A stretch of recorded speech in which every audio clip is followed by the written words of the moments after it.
One of the positives about the sports business in the last couple of years, and in recent years in particular, has been the growing interest in seeing our industry become a more diverse and inclusive place. I find it important for us to amplify the voices of those who have not traditionally had a seat at the table. As a Black African woman, my various social identities are always at the forefront of my daily interactions, from my first name, my culture, to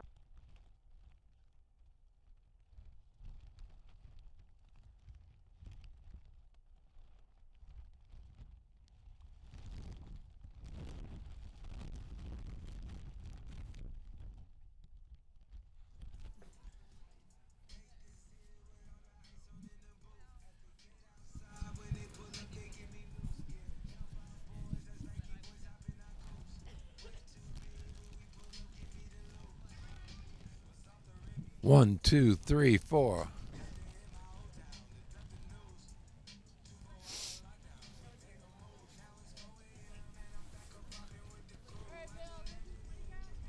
One, two, three, four, 5, 6, 7, 8, 9, 10, 11, 12, 13, 14, 15, 16, 17, 18, 19, 20. Well, hey, here we are at Quinnipiac. 1, 2, 3, 4, 5, 6, 7, 8, 9, 10, 11, 12, 13, 14, 15, 16, 17.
great head pick.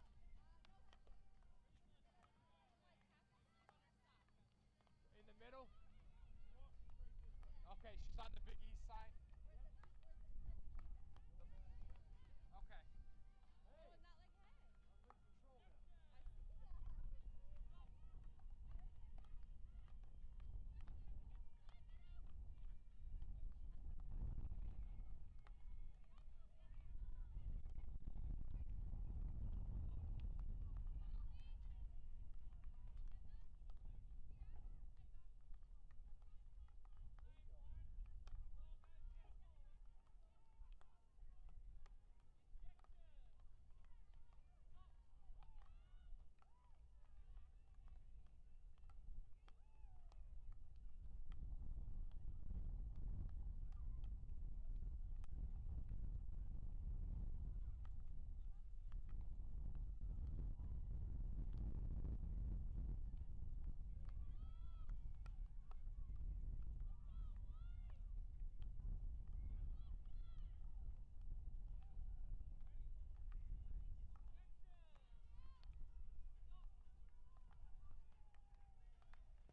It's time to fuel your ambitions by taking charge of your student debt.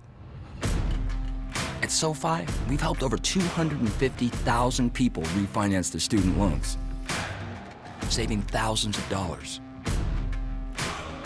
Now you can pay off your student loans faster and reach your goals sooner. See how much you can save in just 2 minutes at SoFi.com/save. Divine Providence.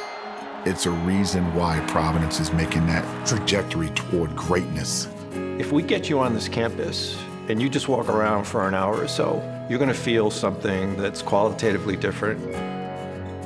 Providence College is a place that has helped people think, thrive, and achieve. Divine Providence is right here. Open your eyes.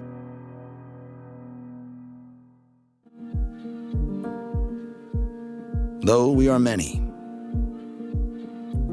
we are part of something. A force bigger than all of us. Our distinct fingerprints collectively shaping and forever changing what makes UConn, UConn. Forever making our mark. Forever making UConn a part of us. One berth in the 2019 Big East Field Hockey Championships presented by Jeep is already secured, as earlier on today, UConn knocked off Providence. Now it's the second semifinal, as it's a battle of the Commonwealth here today, as the Liberty Lady Flames take on Old Dominion in the 2-versus-3 matchup. Pleasant good afternoon once again. JJ Duke here with Kirsten Gebhardt and Megan McCaffrey shortly. Kirsten, this is always a highly touted match. Both of these teams, they're very familiar with each other, and it should be an interesting one in a single elimination format. It's going to be a great game. They faced each other earlier in the season. It was super tight, and they have had a lot of common opponents this year, so they're prepped and ready. It's going to be a really fun game to watch. For a little bit more on the insight into this matchup, we send it down to the field now with Megan.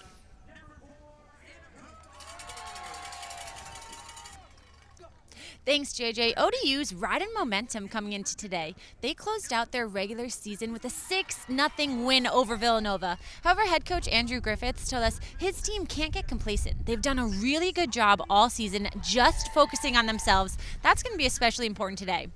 As for Liberty, the Flames closed out their regular season facing an ACC opponent in Duke. And head coach Nikki Parsley-Blacker told us that she really saw the grittiness and the toughness of her team come through in that game especially, and they're going to really need to continue that today. Thank you very much, Megan, as we now take a look at your players to watch for this one. First for Liberty, the co-defensive player of the year, Ashley Dykema, an outstanding player, likes to get forward as well. She sets the tone in the back line. She does a great job as one of their backfield. She has great reach. She's a good tackler, and she does an awesome job on the outlet. She's got great distribution skills, so it'll be really exciting to watch her today. And it's another defender, but this one not your prototypical center back, as Rebecca Birch, a first-team All-Conference member, but she has 9 goals on the season, so if you're going to start the attack, you're going to start it from the back if you're ODU. Yeah, she's their leading goal scorer this year, and she does a great job up on their attack penalty corners. She's really versatile, so she starts in the backfield. She's a great defender, but she really gets their attack started too. When we come back, we'll have the start of the first quarter as you're watching the 2019 Big East Field Hockey Championships presented by Jeep on the Big East Digital Network, presented by SoFi.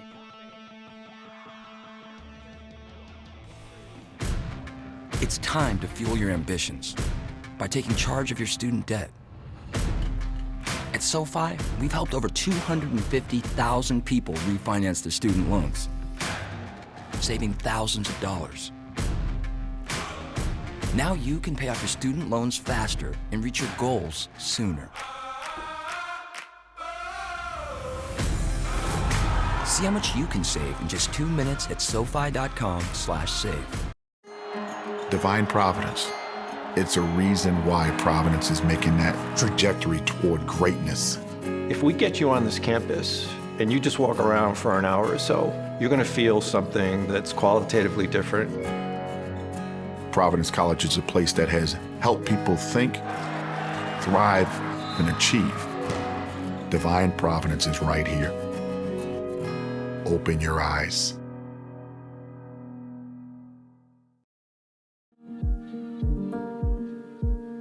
Though we are many, we are part of something. A force bigger than all of us. Our distinct fingerprints collectively shaping and forever changing what makes UConn, UConn. Forever making our mark. Forever making UConn a part of us. It's time to fuel your ambitions by taking charge of your student debt. At SoFi, we've helped over 250,000 people refinance their student loans, saving thousands of dollars. Now you can pay off your student loans faster and reach your goals sooner. See how much you can save in just 2 minutes at SoFi.com/save. Moments away from the start of this one. It's the second semifinal of this afternoon. Old Dominion taking on Liberty. The winner to meet UConn in just 2 days' time. And JJ Duke, Kirsten Gebhardt here with you. And, we kind of look again to this matchup, Kirsten, as the players realizing no anthem in the second game. Let's get after it here. You wait around for a while. Both of these teams, they weren't watching in the stands, but they were watching on the side to see who they would play. But now they have to make sure their mentality is right, because a loss today might mean more than just a loss in this tournament. Might be done for the season.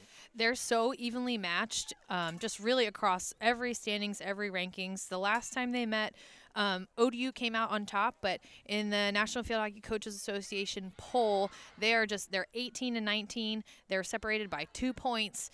And in the RPI poll, they're close. They have common opponents, so it's going to be a really exciting game because there's no way to predict who will come out on top. They're so evenly matched. They have great backfields, really fast strikers, and 2 more incredible goalkeepers. We saw incredible goalkeeping in the first game between Providence and UConn, and it's going to be the same here. They're 2 experienced, just elite goalkeepers on the field today. Yeah, you saw the Liberty lineup there. We already mentioned Ashley Dykema, an outstanding defender, but keep an eye also on Daniela Rhodes, the freshman from South Africa, was named the conference Rookie of the Year. 13 goals, 34 total points, and she had 20 of those points in just league play on her own. And, of course, for Old Dominion, this is a program that's been there, done that. They have great history across the board. 10-6 this year, a very solid season. They got the result on the road against Liberty to get the 2 seed, but we're going to just play it off again, maybe about 1,500 miles north of where they played in Lynchburg earlier on the season. But it's a talented team, and it's led by a really good goalie in Cam McGillivray. And I don't think either of these teams are feeling like they can really wrestle in their laurels in this game. ODU came out on top last time, but they know it was close, and they know that Liberty is going to come out really fired up. And, Liberty went down the last time, so they've got a chip on their shoulder and something to prove today. Liberty coming into this one 10-7, so same total of wins this year. Just the 1 game separated the 2 sides. And again, the winner to take on UConn come Sunday afternoon. We're underway. It'll be ODU going from right to left on your screen with the dark jerseys, and Liberty wearing the all whites. A change from what we saw earlier where UConn wore the white jerseys. That'll be possession to the Lady Flames. Now, Liberty is a team that do score their fair share of goals, nearly 3 per contest, but they do leak in the fair amount as well. 3rd in defensive scoring at 1.35, but that's the 3rd of the 4 teams here in this tournament. And, of course, when you talk about Old Dominion, they're usually a team that's very stout defensively. They actually saw their numbers go up a little bit in the wrong category. They're 5th in the league in terms of defensive scoring, and they average just over 2 goals per game. So you're going to rely on the play of the goalies, but at the same time, you need the big players to figure out the way to get the ball in the back of the cage. And I think structurally, these 2 teams play similarly. So they're going to start out in a back 3 defensive system, so 2 side backs and a fullback, but they can both really transition in between this 4-back system and then pushing a halfback up into the midfield to make things just really fluid, hard to deal with, hard to mark, and it's going to be a really interesting game to watch. And again, keep an eye on number 6, Rebecca Birch. As we mentioned, the open, not your prototypical defender, or she looks like she's playing a defensive midfield role today, but loves to run forward. And talking with 7th-year head coach Andrew Griffiths in the build-up to this contest, said that they almost have to try to rein her back a little bit because far too many runs forward empties the tank for the quarters that matter the most. Yeah, which might be the reason they stuck her in this low defensive midi position today, to just maybe give her some free reign to go on the attack and do what she likes to do. Ball pinned up at the end line. ODU come away with it in a corner. So an early chance here for the Monarchs, not even 2 minutes in, to get a chance. This is a group that has scored 8 corners this season. They haven't generated a whole lot, actually, just 79 coming into today in 16 contests, but chance to set the early marker. And this is when we get our first look at what Rebecca Birch is going to do in this game. You know, chances are she's going to be the one to take the first shot. So we're going to see what options they have. They're really going to read the Liberty defense to see what's going to be available to them to the rest of this game if they get some more attacking penalty corners. So we have her in the back. So they have 2 stick stops out. She's on the near side. We'll see what they have for us. Yeah, Riley Taylor, the sophomore from Virginia Beach, will insert. There from the near side. Mentioned Birch settling at the top. She'll get the effort. That one blocked through. Liberty still looking to clear the circle, and they will be able to. So first defensive phase worked well for Liberty, and they might have a chance to hit on the counter. And you were watching their practice yesterday, and it seems that head coach Nikki Parsley-Blocker is coming up with some interesting schemes and maybe some ways to break down this Old Dominion back line with that speed and a good counterattack. Yeah, Nikki's a young head coach, and she's got a lot of really amazing ideas. She's super clever and creative, so I'm really excited to see what she pulls out today on their press, on their attacking penalty corners. And of course, you know, she's always going to have something up her sleeve, but Liberty is a team that plays simply, has a great identity, and they'll rely on that to get them through. Coach Parsley-Blocker, no stranger to this area. A couple of years she spent as an assistant for Yale field hockey. So even though it is Hamden, not too far away from Johnson Field on the campus of Yale University. This ball sent to the far side, a chance for Liberty to get forward. And I remember you talking earlier on, Kirsten, about, well, you know, if you talk about Yale field hockey, you can't go without mentioning Yale baseball, the fact of their outstanding retrieval skills. How far did they get in the NCAA tournament last year? The quarterfinals? I think they got to the quarterfinals, and I mean, that is the team to watch. Yale baseball on the sideline. They were just unstoppable as ball boys. Really helped the game move along. People were impressed by what they brought to the game. And for those who know that program, of course, Pam Stuper is the wife of the Yale baseball coach John Stuper, and well, Coach Stuper, male Stuper, gets his boys out there, and if they don't do the job, well, they hear about it in practice the next morning. But maybe perhaps another cameo for them coming up later this year. More on that when it comes about, as Liberty pressing a little bit early here. And when you look at this Old Dominion team, I mentioned the fact that, they're not the biggest goal-scoring team. In these single elimination games, that first goal is so vital, especially for an ODU team that is known traditionally as a solid defensive group. Yeah, and I mean, we saw it against with Providence and UConn that first goal really kind of took the wind out of Providence's sails and gave UConn just a lot of momentum. So these two teams are just going to be fighting for that here. That ball from Bethany Dykema got caught up in Olivia Klopp and will be going the other way. Yeah, let's face it, that first semifinal set the tone for this weekend. That was just an outstanding game of hockey where Providence, fair play to them, they knew that they were the heavy underdogs coming in, but they did not play like they were the underdog. They played hard. That gave UConn a real run for their money, and it forced the Huskies to go deep into their bag of tricks, but they did get the 2 goals, one in the third, one in the fourth, and they'll be moving on to the championship come Sunday. Pressure to the far side, and we saw ODU go for that route 1 ball straight from the back forward. That is something that they will do. They will look to play that big ball through the middle, and it sets up their attack. Chance now off to the far side and a corner to come. Yeah, that outlet play that we just saw is definitely something that I think we're going to see a lot of in the future. And it looks like now we have a team video review. Liberty is saying that it was not a corner, so they're going to have to talk to the umpire, tell him exactly what they want to see. We're going to go up to the video umpire, and she's going to give us a ruling on whether it was a corner or not. So from this angle, it's a little tough to see, but I think he's calling that it was maybe a foot in the circle, but they're going to say it was probably the hand on their stick. So there we go. Little tough. She's saying it's her hand. So in the game of field hockey, if you have your hand attached to your stick and it hits your hand, it's considered part of your stick, so there should be no penalty going against you. But of course, if it hits any other part of your body, your foot, your leg, and if it's up off of you and not considered dangerous, that's a foul on you. But here, I think it'll be easier to see. Oh, we got a lot of bodies in the way, so it's a little tough. But she was adamant right away that it was her hand, but that umpire has a really perfect angle, so we'll see how it plays out.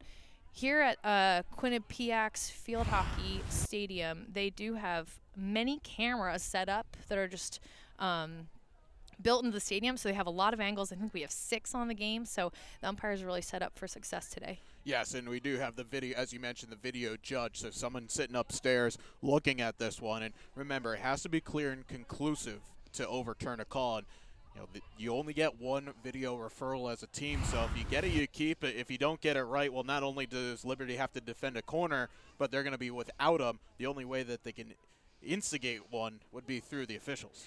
Right, and if it is inconclusive, they do have the ability to keep it, which is, it's always it's always a possibility that happens. So we're still waiting for the call to come down, and I think, it's going to have since there's so many bodies in the way, I think it's going to just take a couple looks at it to make sure they get it right.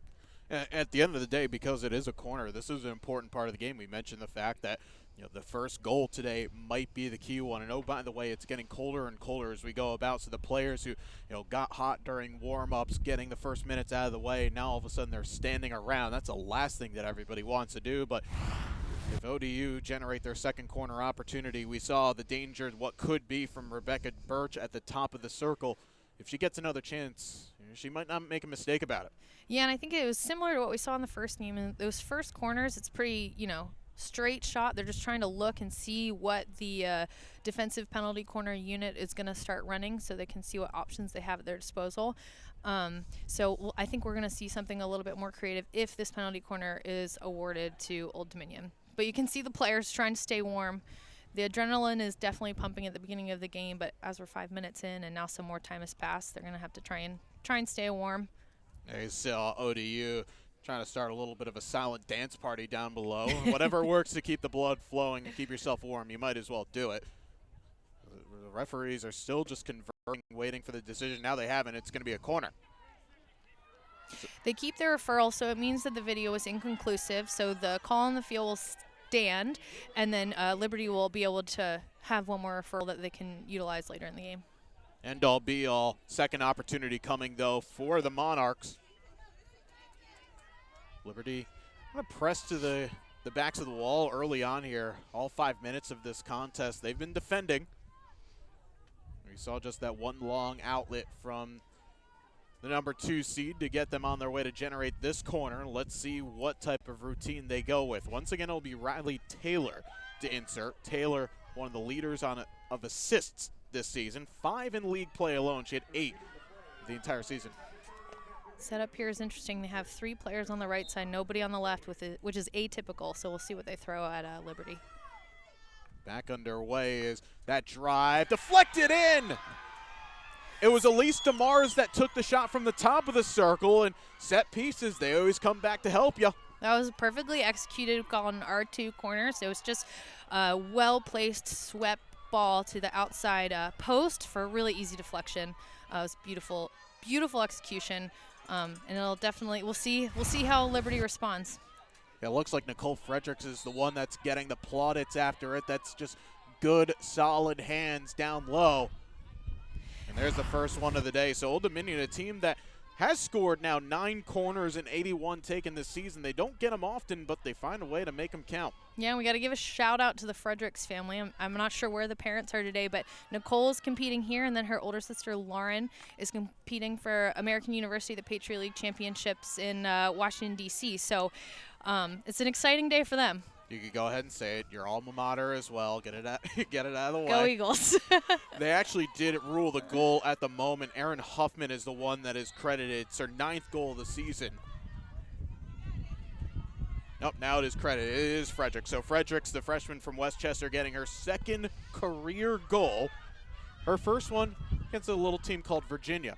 So keeping it, again, within the Commonwealth. Old Dominion out here, getting that goal coming in the 6th minute of play.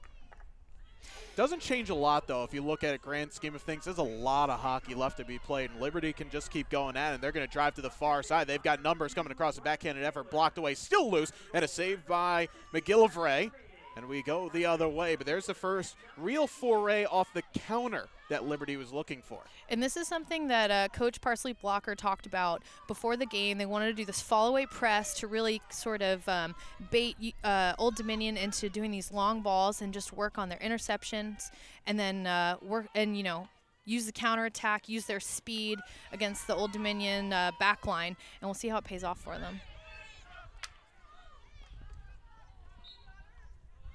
A foul against Liberty, and Robin Murray, I believe it was trying to play a little bit quickly. We saw that as a big point of emphasis in this first game, where the referees not really going for the moving restarts. They want the players to bring the ball to a stop and then allow it to continue play. And it's really important, especially when you have a free hit close to the 25-yard line. If it's inside the 25-yard line, the attacking team has to move the ball 5 yards, dribbling or passing, or can hit off of a defender's stick before they can play it into the circle. And if it's outside the 25-yard line, they can hit it directly in. So that is a really important placement that the umpires are going to really demand them be exact on. Jess Miller playing that one into touch to the far side, but seeing a bit of a high press coming from the Monarchs. Pressing 3 as a forward and 3 in the midfield. They force the turnover. And I think ODU is showing a lot of respect to Ashley Dykema, because they're really working on this press to trap it on the opposite side, keep the ball away from her, and really work on turning it over on the their attacking right side. So you can see here they're really trying to bait them into going to that other side. It's working well. It's keeping the center back really doesn't want to go out to Ashley or into the middle. Liberty, though, do generate the restart off the foul, and it'll come all the way here to the near side. This is Jill Bolton, junior from Pennsylvania, with 28 career goals coming in. That's a giveaway, though, off the stick of Kendra Jones, but it's won back well. That was Annika Roberts. Now with Lizzie Hamlet. A little bit frenetic from Liberty trying to break out, and you expect that when you do face high pressure. I think they just need one possession of just clean, composed passing to break through the ranks. Hasn't come for them just yet. And it already feels like so much has happened, but we're still in the first quarter. We've barely even gone 10 minutes, so they still have time. They need to settle into this, get used to their structure, and really kind of read ODU's defense and see where the gaps are. And also just get used to the facility as well, because of course you do play the year in, year out, the home and home series. It was, in fact, Liberty that did come up here earlier on in this campaign, so you do have that little bit of a familiar. But that's just one game. Different conditions, playoff atmosphere versus regular season. It's not like you're playing back home in Lynchburg or perhaps for Old Dominion at their home in Norfolk. Yeah, we commented on it earlier before the game started that sun is going to be a factor here. And with ODU's goalkeeper facing the sun in this half, I think it's something that Liberty, it's not going to be the end-all, be-all of the game, but it's something they're going to want to take advantage of, since when they switch, it's going to be the same issue for their goalkeeper in the second half. Yeah, the worst is actually going to be in the second half when Allison Schaefer is going to have to guard that goal off to our right. The sun is going to send, remember, daylight savings time as well, so it goes down an hour earlier than we used to have it a couple of weeks ago. So she might have to don the shades underneath the cage. Just a chance now on a breakout. Bolton trying to get around the keeper, does so, looking to compose, and it's put behind. Oh, last-ditch defending by Marley McClendon, putting it out. She had to get that touch. As we stop play, as it looks like the goalkeeper, McGillivray, got cut up high as she was trying to come out and cut down the angle against Bolton. But how about that play from McClendon? Had to bat that one out of the air. If she doesn't, we're even. Yeah, we talked about it before the game. This goalkeeper definitely has a different style. She's much more aggressive than the other goalkeepers that we've seen today. So she's out, she's high, she's pressing. She's almost acting as another defender. She's putting pressure on the ball. And, what a great job for Marley to read the play, understand what's going to happen next, and just be able to cover in behind her aggressive goalkeeper. But it looks like we have the trainer out. Maybe we have some blood. Yeah, it was Fredericks, I believe, that actually came down on McGillivray as she was trying to cover while the goalie was sprawling to get back to her feet. So incidental contact there. Yeah, when it's a goalkeeper, I wish I had the exact rules in front of me, but they have a little bit more time to address the blood situation since, it's not as easy to just sub in another field player. Goalkeeper is a bit of a different situation, so they have some time to address this. Boy, what a save that was, though. McClendon again at full stretch, able to knock that ball away. That was outstanding work, and really you have to just keep, it's simple, it's elementary, keep the eye on the ball, but she had to. Yeah, it looks like they're sending in their other goalkeeper here, so it looks like the injury to Cam may be a little bit more it's going to take a little bit more time to address it. So they're going to get their other goalkeeper in.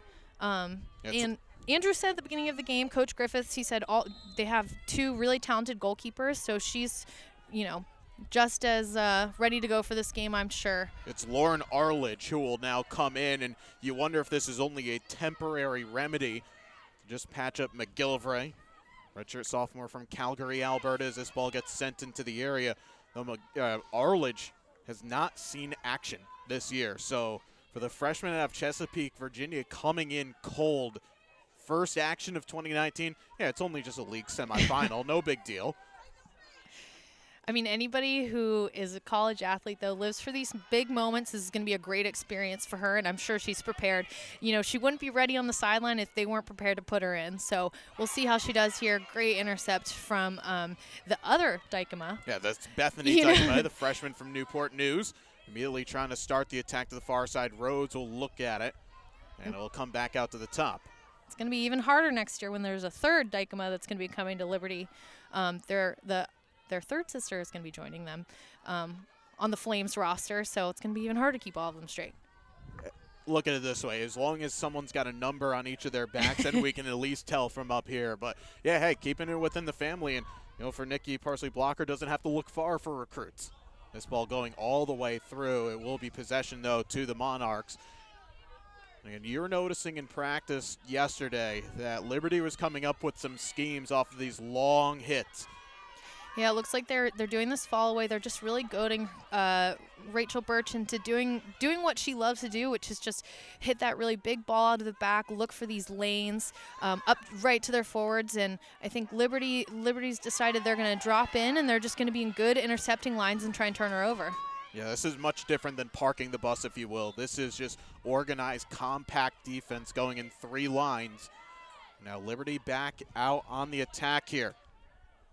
Bethany Dykema, we'll see that off of her stick and back out to the top of the 25. Under 3 minutes left to go. Again, the goal for Old Dominion in the 6th minute from Nicole Fredericks, the second of her career. And we've already seen a bit of a change in the Old Dominion structure. They've dropped a couple more people back. We still have this back four, but it's like a shallow diamond, so they're just trying to look for more options. But Liberty's doing a great job being good intercepting lines and turning them over. But ODU has always been known for their good defense, and they're showing it here after a turnover. They're there with a really good tackle. Foul against Liberty as Riley Taylor wanted to get forward. Referee's going to stop play for a moment. Is that going to be for a card? It is not. We saw that a couple of times in the last match.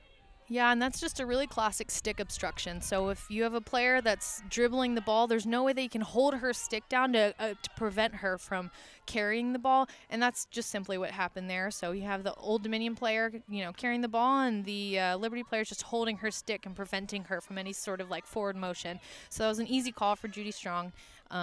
Just a little back and forth about whose it is and who wants to take it quickly. Hey, look, local rivalry, you're going to get that. You're going to get a little extracurricular here and there. At the end of the day, both of these teams trying to get to the final and also to keep your season alive. Taylor now to this near channel, looking for help. It doesn't come. Liberty, though, having to defend diligently, nearly do, and now a chance for the counter.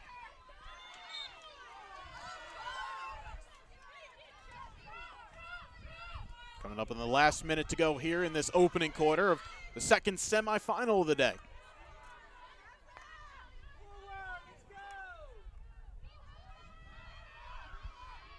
Boy, and again, Old Dominion doing an outstanding job at clogging up the middle, not allowing Liberty to go straight forward. Force another turnover.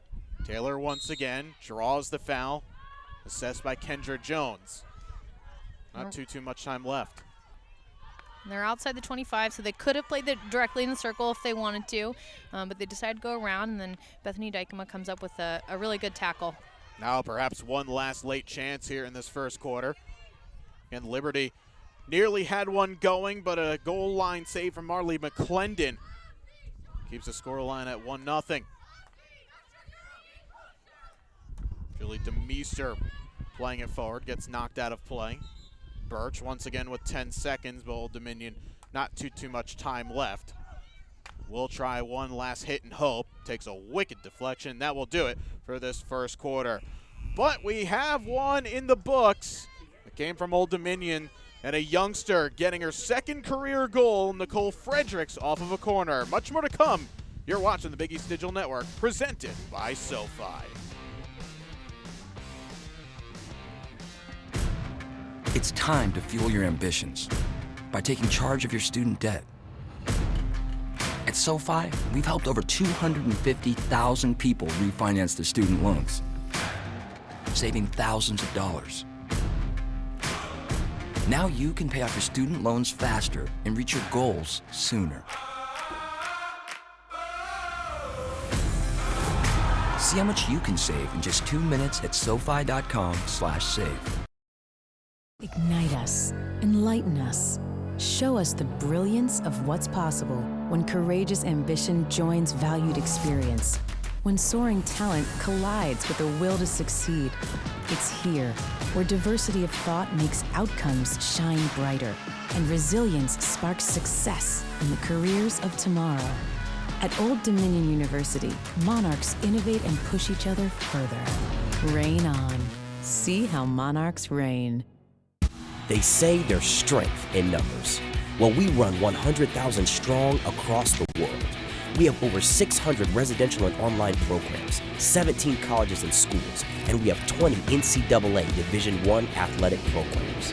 Our military community includes more than 30,000 students, and we volunteer more than 500,000 hours of service every year. At Liberty University, we've been training champions for Christ since 1971. 15 minutes in the book thus far. Nicole Fredericks picking up the tally. And it looks like after a little bit of a patch job for Kim McGillivray, she has come back onto the field. So not too much time on the bench, but getting herself back in. Though it's good experience for Lauren Arledge because, again, not a lot of time played this year. In fact, that was her first appearance, but you could say you got a few minutes, in important minutes, in a league semifinal. And it's an important lesson for all of the goalkeepers that, maybe aren't the starter. You have to be ready. You have to be engaged in the game. Always be watching what's going on. And at a moment's notice, you have to just be able to step in and perform. That's the name of the game. You always think you can't just sit out there and enjoy the game. You have to be ready to jump in. And she did a great job. And that's why, of course, both goalies have to, get the warm-ups beforehand. So here we go, Old Dominion down here the near side. So it'll be interesting to see if we've made any structural changes in this 2-minute break. Liberty is doing a good job of being really fluid with their structure. They're moving in between this. We're starting in a back 4 here, but they can move into the back 3 just to try and keep ODU's press sort of. I think they're trying to just keep it on their toes, keep their options open. It'll be the Lady Flames to restart to the far side. Again, they had that one good opportunity. Jill Bolton rounded McGillivray. That's what needed the patch job to the nose, but it was saved off the line brilliantly by Marley McClendon. That was about under 5 minutes left to go in the first quarter. That's the only chance that Liberty has had. And, when we talk with both coaches in the lead-up, very complimentary of the opponent, but also at the same time, they both know exactly what they're getting into in these sorts of games. So a little curious how Liberty hasn't made more inroads yet attacking-wise? I think on the attack, you know, when they get the ball, they don't have a lot of options forward. So at some point, they're going to really have to take a look at if they want to get a striker up ahead of the ball. But the onus is really on the ball carrier at the moment to generate something when it could be a little bit more to their advantage for another striker to really get upfield. So here's a perfect example. We have somebody going, and they just need a little bit more stretch to put more pressure on that Old Dominion defense. Yeah, Jill Bolton trying to get through, but good defending by the Monarchs clear their lanes. Elise Demers to the far side looking for Taylor, but it's intercepted only just for a moment. And Riley Taylor has been very active, though she's switched sides, started on this left side, now has crossed over to the right. But Demers, sees her pass intercepted. Well, and here's a direct comparison. When ODU comes up with the ball, they've got somebody up the field. They've really got, they're making this Liberty defense stretch, keep their head on a swivel, always be moving. And I think it's giving them a bit of an advantage right now. And it really plays well to Rebecca Birch's desire to give this long ball. If they have someone up the field, then she has a target for it. At that time, the long ball not finding. Ever Old Dominion able to get their press up high. Lost for a moment as Aaron Huffman nearly intercepted, started the quick counter, but now Liberty will work it to the far side. Bolton's been active. We have hardly called the name, though, of Daniela Rhodes here in this contest. That is her around that far wing. The freshman from Durban, South Africa. Played with the South African under-21 squad in the past. 9 goals against league opponents this year, but hasn't had too much going her way. That's also a big credit to Old Dominion closing down that left channel. Often come down here to the right for Bethany Dykema. Loses it off first stick, though. Taylor able to cover. Immediately taken back. Foul just outside the circle. Bolton rounding the corner and earns the corner. That was a great job. Just really easy circle entry and found the foot. You're going to see both of these teams. I think they really love to just drive the baseline. It's a great place that if you're not getting a lot of shots, not a lot of opportunities, you can just hit that baseline and really look for a foul or a corner. And if you get close enough to just really throw the ball up to, we call it the stroke spot, or across the cage to a waiting attacker on the far post. So if things aren't working in a direct route in the middle 45-degree angle, then people are really going to try and hit that baseline, use their speed, draw some fouls. Liberty this season, 15 goals off corners, the second most in the league. Let's see a routine that they throw against McGillivray, who's now, again, patched herself out after a couple of moments sitting on the bench in the first quarter. Comes to the near side, and it's deflected in. There's the response that Liberty were looking for, and we are tied here in the second. That was a really well-executed corner. Great deception with one fake hit coming across, and I think it really got them to bite. You can see everybody just plant their feet a little bit, and just a wonderful reverse deflection from the Flames. It's a great response to tie this game up. Lizzie Hamlet, the one credited with the goal, the sophomore from Fredericksburg, Virginia. Her 5th of the season. Nifty hands in the right spot. So, when talking with Nikki Parsley-Blocker before this tournament, said that, when you look across the league, UConn and Liberty nearly 1 and 2 in every statistical category. Well, we know that UConn's an outstanding team from corners. Liberty is right there with them. 16th goal from restarts, and that's nearly a goal per game. However, here come the Monarchs right back as Taylor looking to draw. Instead, Liberty able to defend it away, albeit only just at the top of the 25. Birch lost the handle, and it's even numbers coming for Liberty. It's a 2-on-2 with Bolton. Just has one with her at the moment, so looking to round Marley McClendon. McClendon showing her savvy experience defending. Just play it to safety, allowing the rest of her team to get back. Oh. Yeah, in the game of field hockey, we can play the ball you can go 3D, you can throw the ball over people's heads, but anytime that's in the crowd or it's in a spot where it's creating any sort of danger, it's going to be a turnover. So in that In that scenario, if she was in a little bit more open field, it would have been fine, playable, but just because it's in a bit of a crowd, creating a little danger for the Old Dominion player, and there again, it's going to turn over. Rhodes getting the assist on that. Excuse me there, Kirsten. Rhodes the assist. That's now her 9th of the season. Again, her freshman year with 35 points. We already talked about Svea Boker, now up to 49 this season. Well, she's a senior. Imagine what this young, talented player from South Africa is going to do with 3 more years to work with. Already just this level put down right now could do wonders for this Lady Flames program. It will be a restart, though, for Old Dominion. Birch once again just winding it into the area. It is kept alive, however. Sprawling effort to keep it from going out of the end line. It works out well, though, and those are the little plays that keep the game going. It's really interesting, too. This Liberty defense, really in their deep defense, they're almost man-to-man marking, trying to really take away any sort of options to those deep strikers. And I think that's probably scouting Rebecca Birch, knowing that she's going to throw those long balls. They're just not going to – they're going to really stick to them and not give them any sort of opportunities to collect what she's doling out. Ball stretch here at the near side with Fredericks, the ODU goal scorer. Possession, though, conceded, however, and good backtracking. Credit Liberty again because you know what's coming, but they have just stayed strong. They haven't really wavered too much of the goal that was conceded off of the restart. But yeah, they haven't allowed Old Dominion too many chances. They've given up the big ball, but there's been no end result. I really think it's a credit to both of these teams, just individual defense, not their backlines, but every single player's ability to defend well. Is that this game hasn't had a lot of flow just yet, because every time that there's a reception, there's somebody in front of them with their stick in the way, getting the attackers' heads down, and really forcing these anybody who has the ball to do a lot of skill and work really hard to get past them. So both of these teams doing a great job just keeping their sticks in the attacker's vision, keeping their heads down, just creating a lot of issues for each other. Ashley Thomas earns the restart out wide. A fair point about that start-stop type of game. And I guess that comes with the territory as well, the team that does just like the long ball, because probably the success rate only about 40-50% that it works out nicely enough. So if you don't get the end result, ball goes out of bounds, take a few seconds off the clock to reset. You just haven't had the flow that we saw in the earlier game. Chance now for ODU. Ball sent across into the area and a corner to come.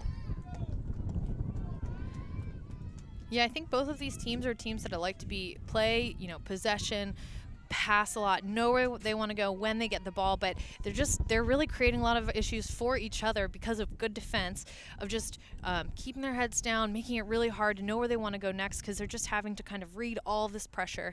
And it's been a really great display of, just good defensive principles, good footwork, good stick work, good tackles. But here we go with another corner.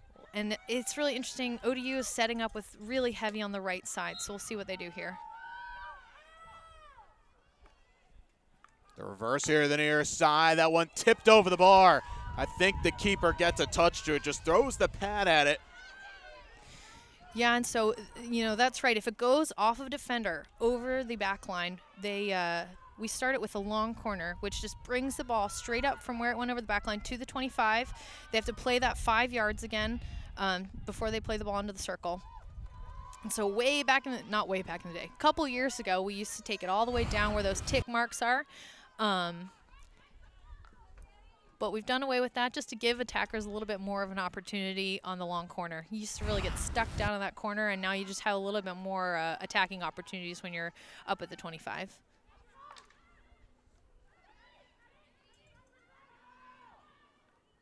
Liberty trying to break out of their own end. Say this for Old Dominion. They've kept the pressure up high here over the last 5 minutes or so, not allowing Liberty outside of, yes, the goal that they gave up, but they haven't really allowed them to do too much going forward. It's been a lot of action off to our left. Of course, a little bit of the curse for the commentator. We've been looking into the sun for the majority of this first half, so it is what it is. Another good takeaway. It's a number of turnovers that the Monarchs have forced here.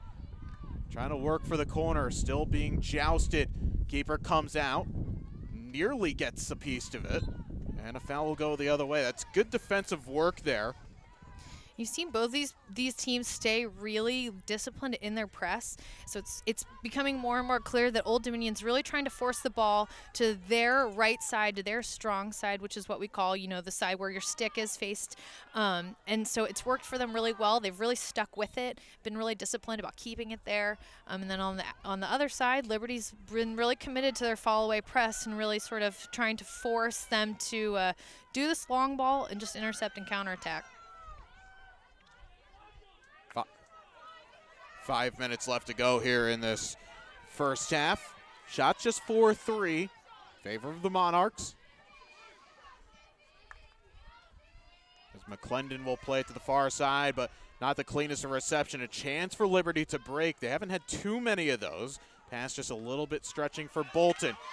Good step, though, by Alexis Payon. Come up into the play. And that is the one downfall of playing a fall-away press, is if you do get the intercept, then you have a lot of ground to make up if you want to counterattack.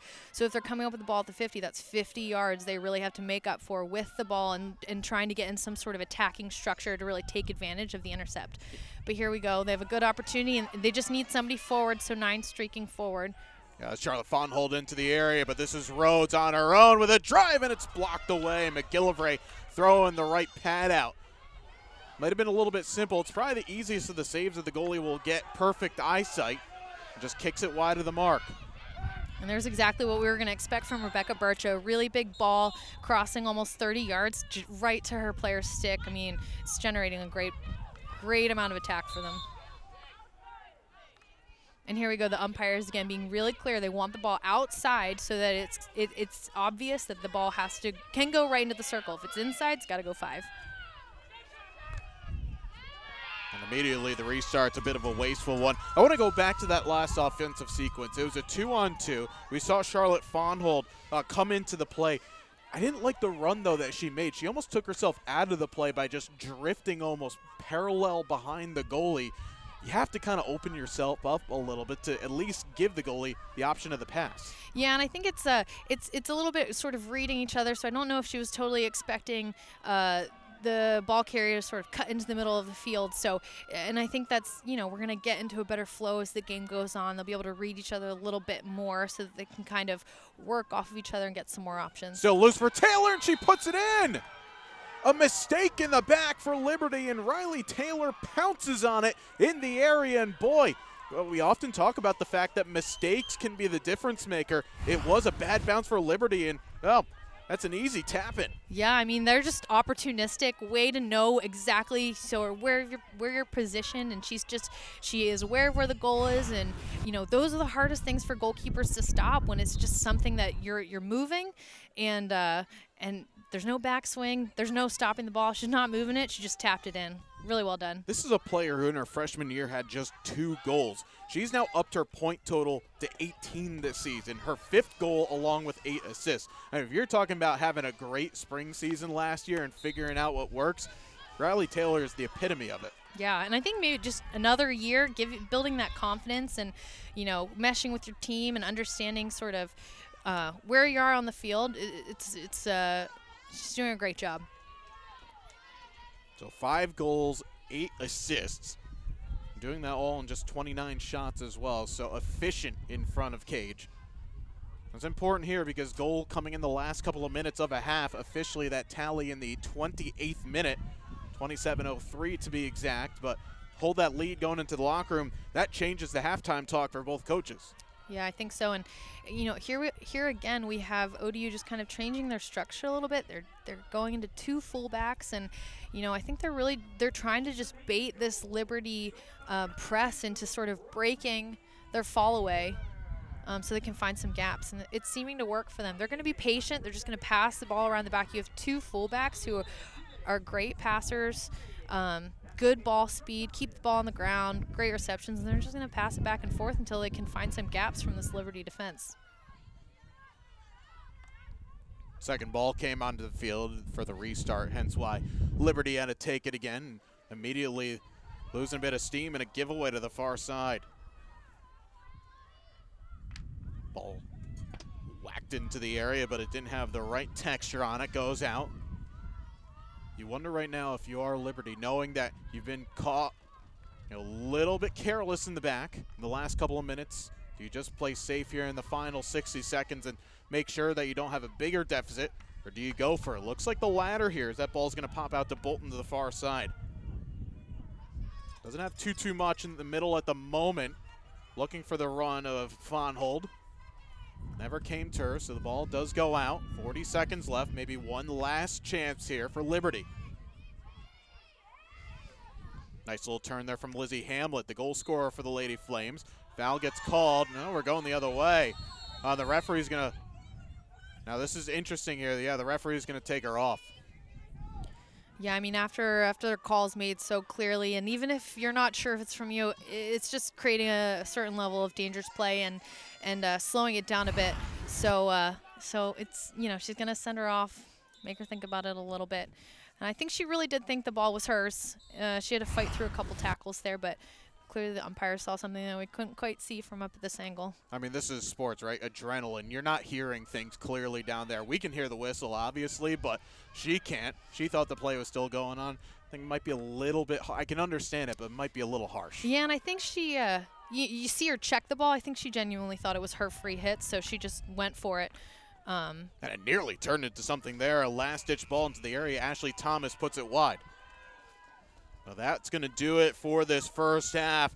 Goals one per side here in this stanza, but Old Dominion lead 2-1 through 30 minutes in the second semifinal, the 2019 Big East Field Hockey Championships, presented by Jeep. We'll be back in a little bit.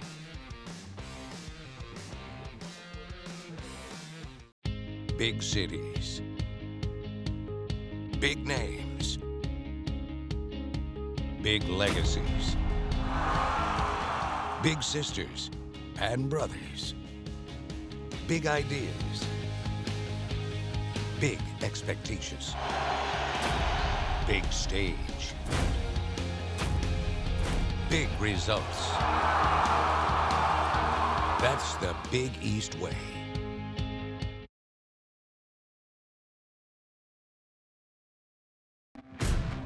It's time to fuel your ambitions by taking charge of your student debt. At SoFi, we've helped over 250,000 people refinance their student loans, saving thousands of dollars. Now you can pay off your student loans faster and reach your goals sooner. See how much you can save in just 2 minutes at SoFi.com/save. Ignite us, enlighten us, show us the brilliance of what's possible when courageous ambition joins valued experience, when soaring talent collides with the will to succeed. It's here, where diversity of thought makes outcomes shine brighter and resilience sparks success in the careers of tomorrow. At Old Dominion University, Monarchs innovate and push each other further. Rain on. See how Monarchs reign. They say there's strength in numbers. Well, we run 100,000 strong across the world. We have over 600 residential and online programs, 17 colleges and schools, and we have 20 NCAA Division I athletic programs. Our military community includes more than 30,000 students, and we volunteer more than 500,000 hours of service every year. At Liberty University, we've been training champions for Christ since 1971.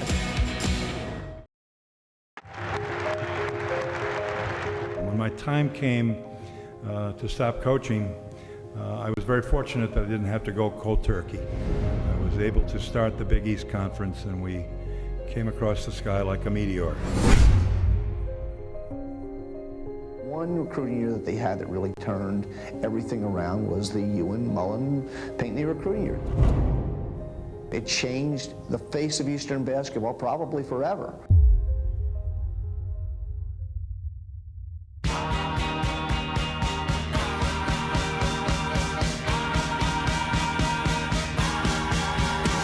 We just believed in ourselves and a lot of hard work on everybody's part. Every March, Madison Square Garden is home to everything that is college basketball.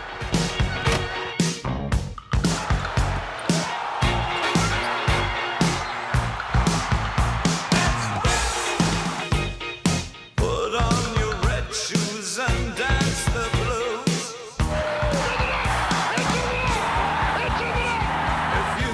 How's the weather? Yeah. It's snowing out. It's a blizzard, but we ain't gonna stop.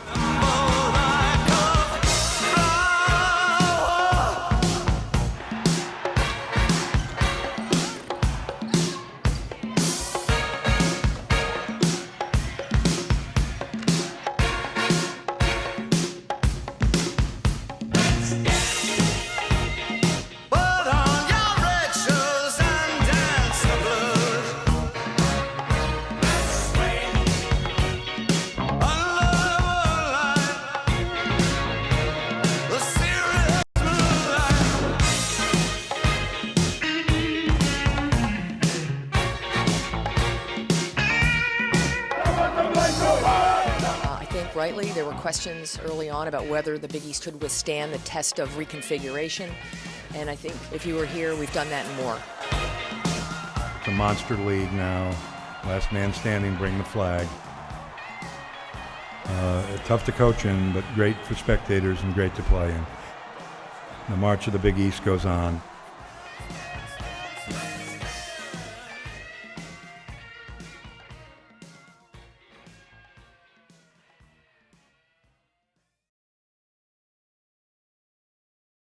Big cities, big names, big legacies, big sisters and brothers, big ideas, big expectations, big stage, big results. That's the Big East way. One of the positives about the sports business in the last couple of years, and in recent years in particular, has been the growing interest in seeing our industry become a more diverse and inclusive place. I find it important for us to amplify the voices of those who have not traditionally had a seat at the table. As a Black African woman, my various social identities are always at the forefront of my daily interactions, from my first name, my culture, to where I'm from. So for me, diversity is about us celebrating our uniqueness as a society.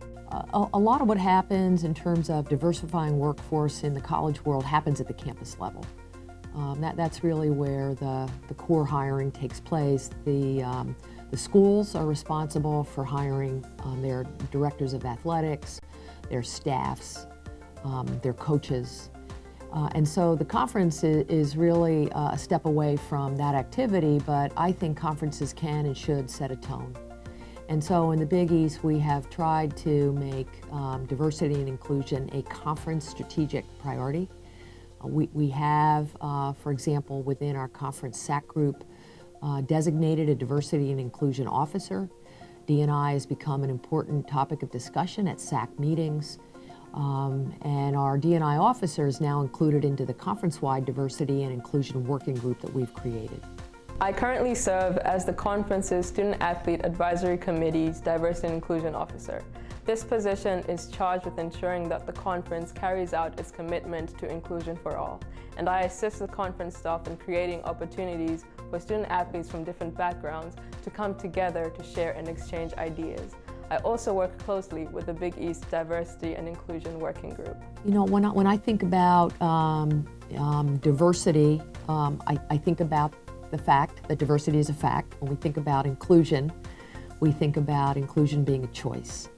And I think if we can succeed in anything at the Big East is to impress upon everyone how inclusion isn't just a choice but a responsibility.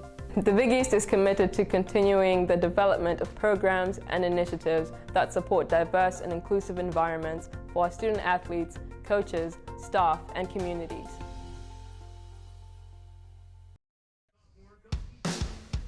Halftime and semifinal number 2 of the 2019 Big East Field Hockey Championships presented by Jeep. It's the number 2 seed, Old Dominion, out in front over Liberty 2-1.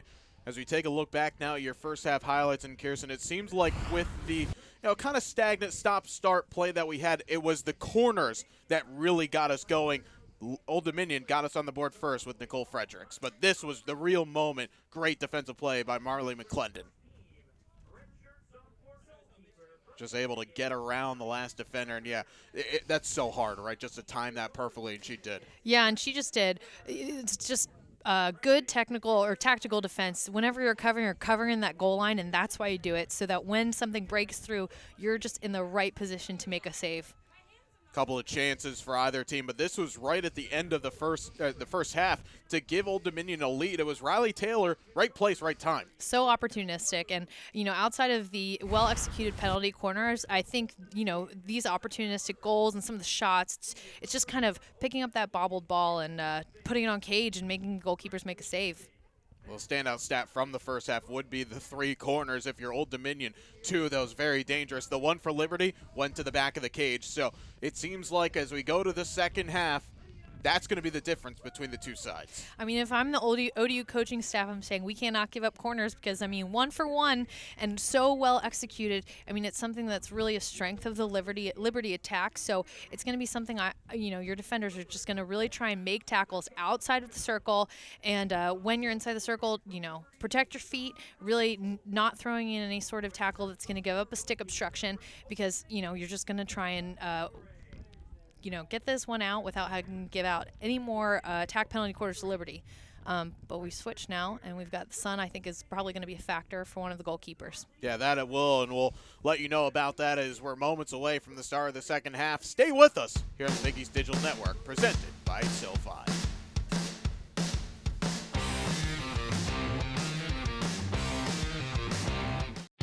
Big cities. Big names. Big legacies. Big sisters and brothers. Big ideas. Big expectations. Big stage. Big results. That's the Big East way. It's time to fuel your ambitions by taking charge of your student debt. At SoFi, we've helped over 250,000 people refinance their student loans, saving thousands of dollars. Now you can pay off your student loans faster and reach your goals sooner. See how much you can save in just 2 minutes at SoFi.com/save.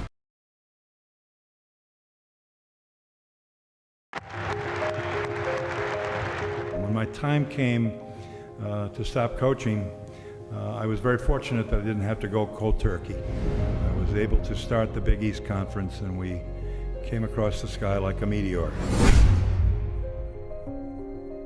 One recruiting year that they had that really turned everything around was the Ewan Mullen Pinckney recruiting year. It changed the face of Eastern basketball probably forever.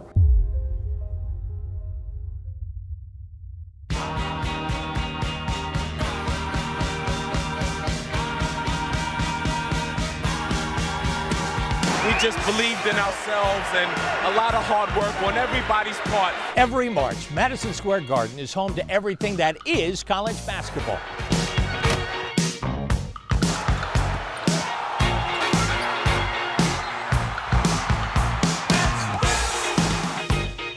Put on your red shoes and dance the blues.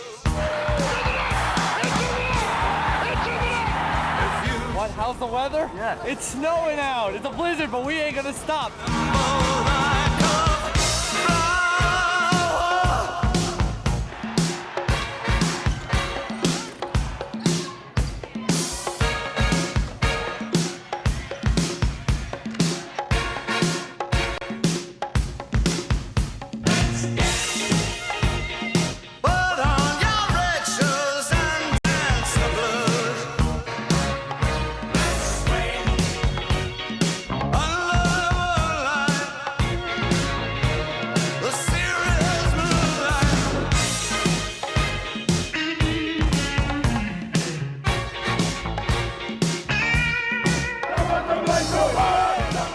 Rightly, there were questions early on about whether the Big East could withstand the test of reconfiguration, and I think if you were here, we've done that and more. It's a monster league now. Last man standing, bring the flag. Tough to coach in, but great for spectators and great to play in. The March of the Big East goes on.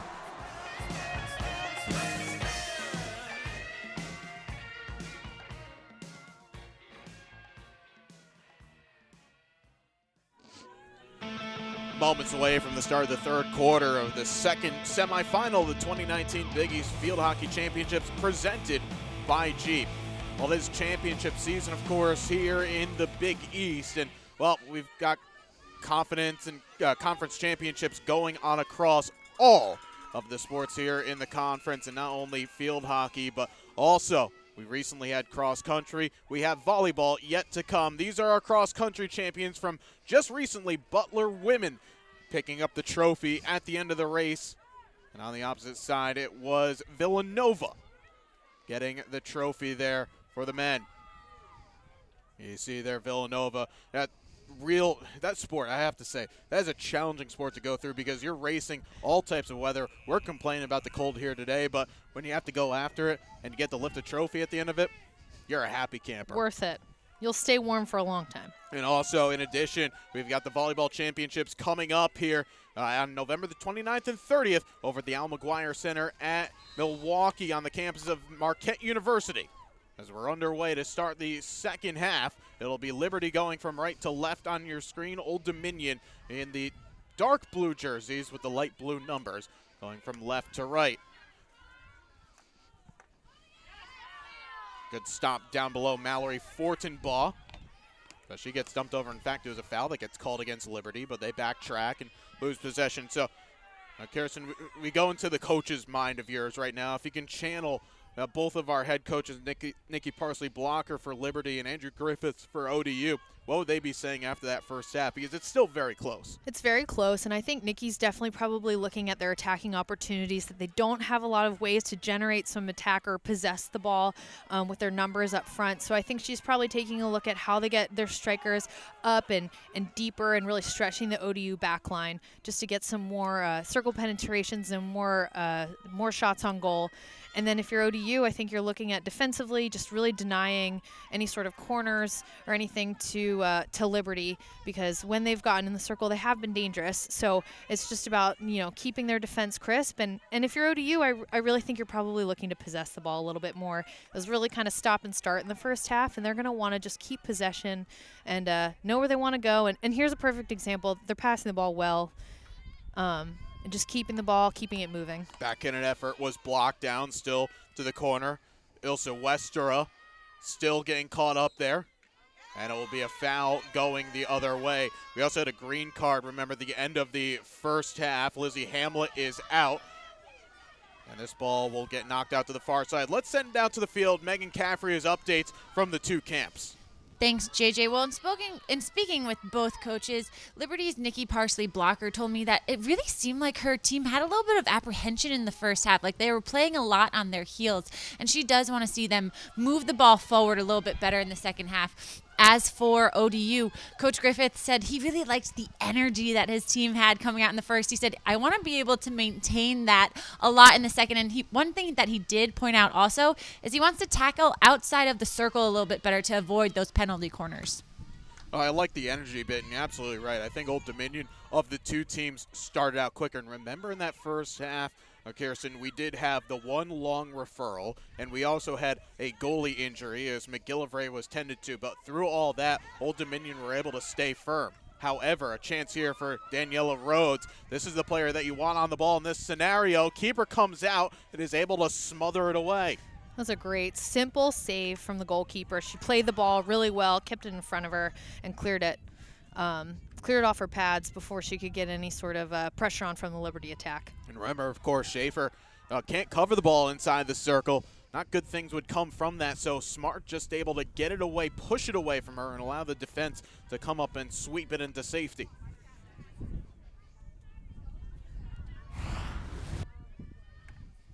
And again, you see Rhodes is a great little lead-out pass, but just good aggressive goalkeeping. Yeah, and she didn't have to do too much. She just dropped down, played the ball. It was almost an intercept or just like a regular tackle like a field player. She didn't think too much about it. It was really nice. It's all about the angles, right, in that scenario. That's coming right. out, be aggressive, and stand tall. Schaefer, and it's an interesting story with Liberty last year and talking, with this group. You have a number of different players that could come in and do the role. Schaefer, the senior this year, but she has played nearly every minute of every game once she has stepped on campus. Unlike, say, Old Dominion, who last year they had 3 goalies of all national team caliber. So you have one who's been doing the job for the last 4 years, and then the other, you're just trying to find enough time to keep everybody happy. It's always nice to have versatility, but it also is good to just, have somebody in the cage that is going to always, be the person that's going to lead your defense, and she gets into a good rhythm, and she gets used to kind of the pressure. So, it's always good to have a lot of versatility and a lot of people you can rely on, but it's also kind of, it goes a little easier on the coaching staff to just know who you're going to go with every time, and they definitely found that with Cam this year. Maddie Hosler coming over the interception, ball out wide with Hamlet. Liberty a little bit of a better start here to this second half. Bolton earns the restart. But the referee said that she was moving. Ball never came to start. And again, that's been a point of emphasis all afternoon. Well, really all day long. The referees want the ball to a complete halt, then restart. Yeah, and you can tell a little difference from this ODU defense. They were really aggressive in the first half, but they've even stepped it up more already in the first 5 minutes of this half. As soon as Liberty traps the ball, the ODU defense is just right on top of them, putting them under a lot of pressure, really forcing them to be creative. Remember, this is a Liberty team as well that averages second most shots per game at 15.5. That's nearly double what they allow per game, as they give up only under 8. And really, if you look at things today, ODU out shooting Liberty 7-4. So ODU is coming out a team that scouted well. Again, very happy team coming in. They actually had a little bit of travel issues getting up here as their flight was delayed, getting out of Norfolk. So it took them a little extra time to get up here, but certainly not showing any rust or any cobwebs, doing their job.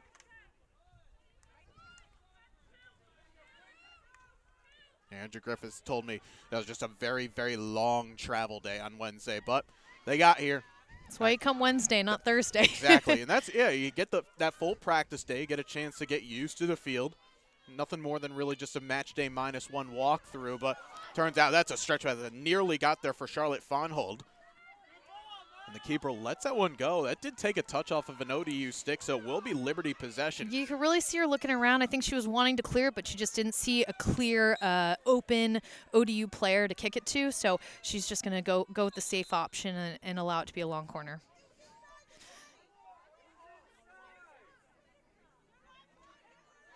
Hamlet. The referee asking her to back it up in the right spot, and a corner to come here. He had her eye on her. Ben had his eye on her from the beginning. She didn't start 5 yards, and he was just waiting for her to take one step towards the free hit. And once she did that, it was an easy call for him to make. So let's see what routine right now that Old Dominion, or excuse me, what Liberty go to in this sense. This is the first time that we've seen Liberty in quite a while go to the restart. It's just their second corner of the match. But we mentioned at halftime that corners have been the difference. ODU's gotten 2. Liberty, they scored on their only. Yeah, we'll see if they can keep that stat up. They put this one in. And it's important to note, too, that both teams still have their team referral. So if they feel really strongly about the umpire's call, they always have the opportunity to pass it up to the video umpire as well. Let's see what routine the visitors go with right now is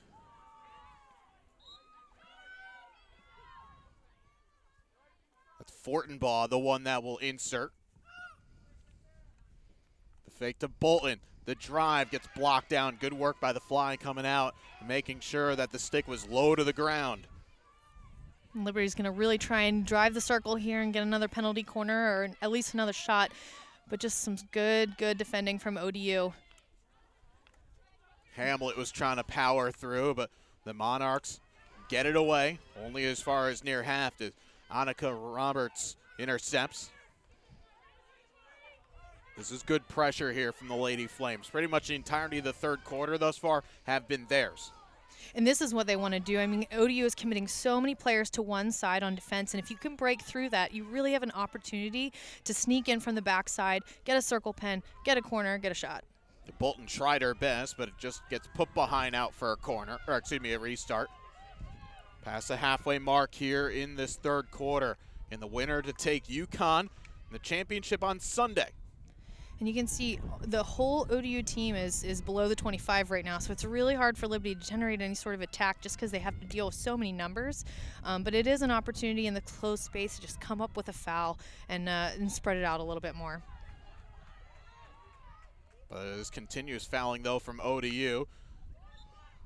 This one gets knocked into the area, but another foul. Have to make sure to temper what could be just trying to do a little bit too much there. Liberty wanted to wind it into the air, but they're still trying to build, but a good step. This allows the Monarchs to get out. That was Marley McClendon. Remember, she had the goal line clearance off the shot that Bolton took, rounding the keeper. McClendon has had a really good game, and she did pick up conference second team honors this year, the junior from Virginia Beach. 9 assists, one of the league leaders in assists this season.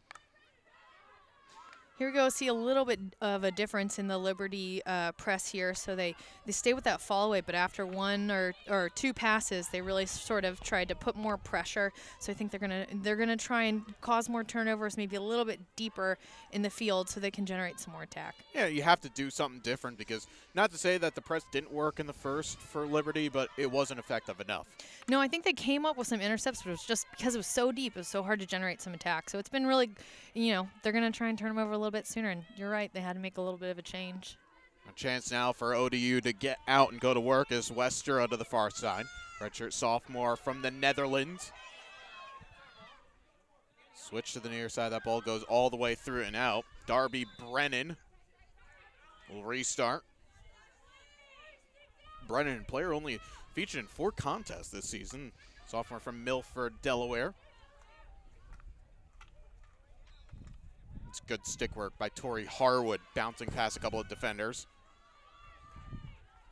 3 of her 4 career goals Harwood scored this season.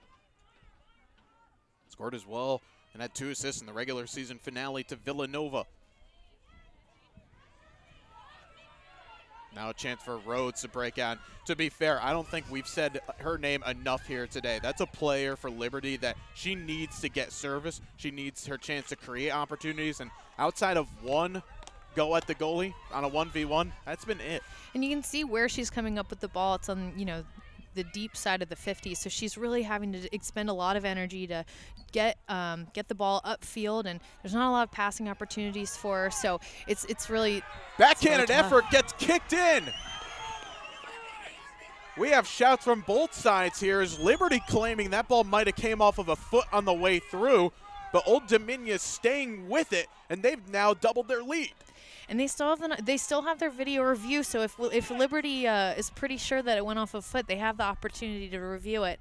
But it doesn't look like the players are wanting to do that, and it doesn't look like the coaches are feeling strongly about it either. Well, you see everybody looking up into the sun. And I was about to say, I'm wondering when ODU will go to the aerial. They put that ball into the air. No one saw it. And then eventually it finds its way into the back of the net. You could say it comes against the run of play a little bit there, but the Monarchs now up by 2 with under 5 left here in the third. And Tori Harwood, is going to get that goal. We'll get a look at the replay in a moment when we can, but Liberty on the way back. And here we see Daniela Rhodes. She's really working to get to generate some attack now. So let's take a look at this here. There was confusion in the back. And see, off that clearance, that ball. So I think they were thinking maybe it went off of the ODU player's foot, but nobody reacted, especially the players that were right there. The umpire was right there, and so I think she got it with her stick, and then it went off. I think Allison Shaver probably had the shot, but because it deflected off of the defender's foot, it threw off her angle a little bit. And also behind that as well, off the last stoppage, we are going to get a referral here. I think they're wondering the look of a corner. But that is a huge goal, Kirsten, as we look at it. 4 minutes left to go. It came from nothing as Old Dominion spent pretty much the entire third quarter playing defense. And now all of a sudden, they've gotten a little breathing room. Yeah, and I think it's the second opportunistic goal for them, right? Where, something kind of out of nothing. Like what we said in the first, the second one of the first half. And they're doing a good job of just collecting kind of what's there and making something happen. Yeah, that's horrible luck. The backhand effort from Harwood takes a big deflection off of a Liberty defender. And this, this play that's under review, I think Liberty's really looking for an obstruction. I think, they're going to the video to see if they can get an obstruction. They threw the ball ahead and felt like the body of the defender really prevented their attacker from being able to get the ball. So that's what the umpire is going to be looking at. It's more of a it's going to be a tough call because the argument is, was the ball close enough to her to be able to be played? Or, sometimes players will throw the ball and really try and force the obstruction, but it's just too far away that it's not actually playable. So we'll see what the umpires say here. Yeah, so we've already had one referral off of kind of a similar play. So here's what we're looking for from the far side. Comes just I believe a little bit after this. So that's where they started the free hit where she stopped it with her foot and she threw it, and she is saying that, because those bodies came in front of her while she was trying to play the ball that was going towards the cage, there was an obstruction. It should be a corner. Inside the circle. So, yeah. That's right. And even, if it was outside the circle, if they are bodying her up aggressively enough, it could be elevated to a corner. So it doesn't always have to be a foul that's inside the circle, but if you feel like they're really preventing you from trying to take the circle, it can elevate to a corner. Well, the video judges certainly have had a lot of work to do in this game. I think this is the second or third referral that we've had here in this contest, and didn't have too much work in this first match. But here we go. It'll be interesting to see what they come up with. I think it's a little loose to be a corner because I don't think they really prevented her from playing the ball. I think she threw the ball a little bit far in front of her, but she's adamant, and we'll see what they have to say. Yeah, this does provide an opportunity for the coaches to come together with their team and go over a little bit of tactics, and it actually works out as a pretty good time of the moment, especially if you're Old Dominion. You go up with that third goal. You only need 4 more minutes before you go into the little intermission between the quarters. And for Liberty, again, it's not panic time just yet, but they are starting to see the clock wind down. There's only 19 minutes left of game time, and you're all of a sudden chasing 2. And as much as it's a benefit to be able to talk to your players some more in this weather, it's cold and it's going to be hard to just keep your body warm when you have all these breaks. Now, in fair play to many of the players, hardly any of them are wearing the heavy jackets. It is a corner that's called, so good challenge by Liberty. Smart from Rhodes. I mean, she felt really strongly that she got that obstruction. They prevented her from playing the ball in the circle, and clearly it was. So now Liberty has another opportunity. I think they're 1 for 2 on penalty corners, but I know they've got a lot in their back pocket, and we're going to probably see something pretty creative here. They're going to test the ODU defense. So Liberty have had a couple of looks of similar situations here in this third quarter. Fortenbaugh once again will be the one that will insert. And now with the new rules, every time that the penalty corner is called, time actually stops because time's a little bit shorter. It used to be 70 minutes, now we're at 60. So people can take their time to set up, get their equipment on, and get ready to go.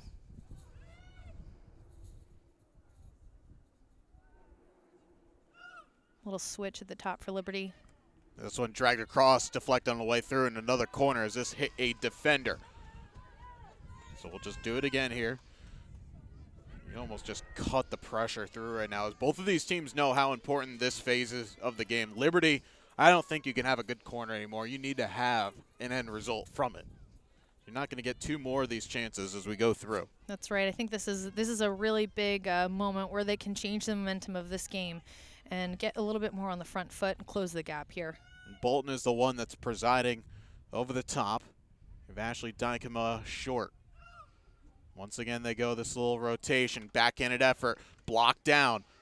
Old Dominion trying to get it out of their circle, and they do draw the foul. So once again, you have to credit Old Dominion in their scouting. They have been outstanding defending corners and immediately coming now on the counterattack. It's a mini 3v2 here as Taylor once again trying to get around the mark. Still Taylor going on. Defended away, and no, I was going to say a foul against Liberty. It's a great tackle from Ashley Dykema.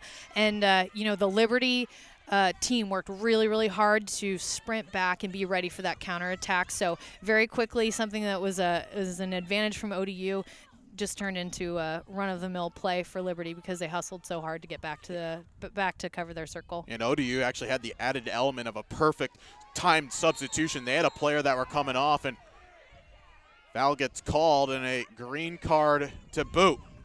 Yeah, I think the umpires aren't happy that they're trying to delay the game Oh, and here. actually a second one just came out here to the bench. So this could get a little bit interesting here. Old Dominion already losing one player. That's going to be number 5, Marley McClendon. But the bench also just got a card too.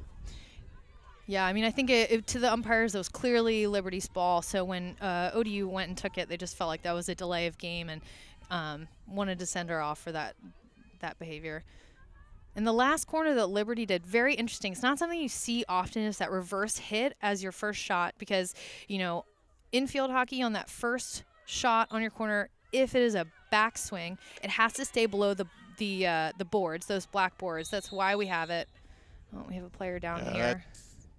Lizzie Hamlet, who took kind of a wrong turn. Yeah, there was no contact there. I think she was just backpedaling and really went down awkwardly. And the trainer's going to come out here and have a quick look at Hamlet. And she had the goal for Liberty. Back coming in. Or excuse me, Bolton, my apologies. No, excuse me, it was Hamlet. Hamlet had the goal early on, and she's currently not feeling too good at the moment. Yeah, it's really unfortunate. She went down really weird. But, you know, this game has kind of been a game of lots of stops and starts. So beyond just the quarter breaks, we had a couple video reviews, couple injuries. So it's hard to get the flow going. Yeah, it is. And again, you know, elements aside as well, knowing how pressure this situation is. You know, the last thing that you want is to have a talented player like Hamlet come off. We're going to step aside. We'll be back in just a moment.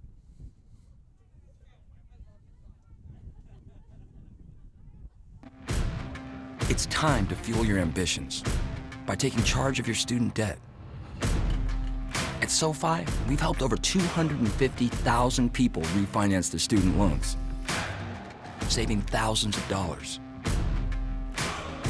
Now you can pay off your student loans faster and reach your goals sooner. See how much you can save in just 2 minutes at SoFi.com/save. So Lizzie Hamlet getting helped off the field by the training staff and not putting any weight on that right leg. As soon as we get an update, we will let you know about it. Also, one thing that was noticed at halftime, the water cannons didn't come on. Purely, you have to think because of the temperature outside, the last thing you want is to put down any layer of water on a cold surface, but a player perhaps might have gotten the feet caught up a little bit. Yeah, and this is a new surface. They had it put in 3 years ago, and I think it retains the water really well. So if you don't have a lot of sun, you don't have a lot of wind, it stays pretty wet, so there's not always a need to water in between. And so I think that might be the case here. Plus the wind's really kind of a factor. It's getting everywhere, but the turf still looks wet, still playing pretty well. Well, hopefully it's just nothing more than a little bit of a tweak and a twist there. The Hamlet getting checked on. 2 minutes left to go here in this third quarter. Again, Old Dominion getting their third. About halfway through the period. A little bit of an odd bounce. A ball just lofted into the area. Liberty not doing enough, and Tori Harwood putting it into the cage.